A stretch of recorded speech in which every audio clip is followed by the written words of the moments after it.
7 स्थान शिवलिंग के बताए हैं जहाँ पर भूल से भी अगर कोई चंदन की उंगलियां लगा देता है।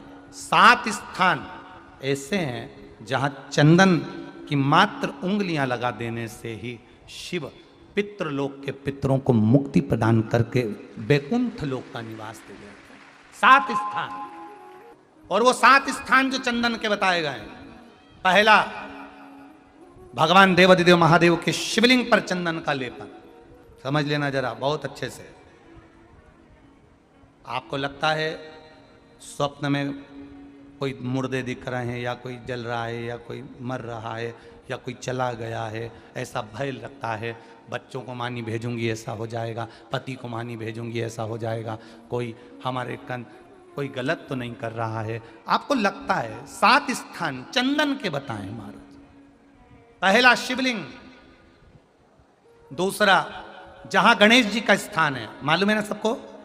जम के बोलो जरा, मालूम है ना सबको? जहां गणेश जी का स्थान है वहां अलग से गणेश जी बैठे, वहां नहीं।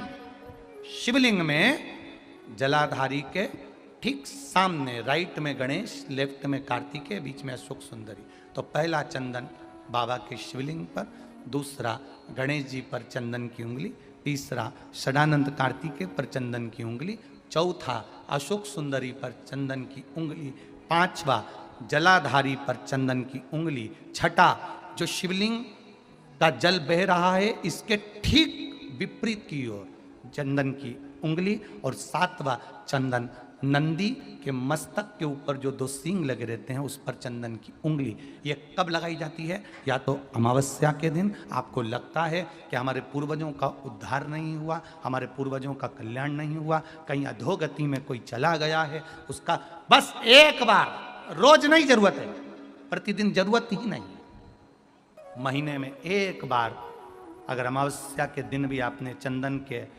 थोड़ा सा चंदन अगर मेरे देवाधिदेव महादेव को 7 स्थान पर समर्पित किया है। अशोक यहाँ पर वर्णन कर रही हैं, मैना, धन्या और कला की कथा कर रही है। तीनों ने सनकादि ऋषियों से मांगा।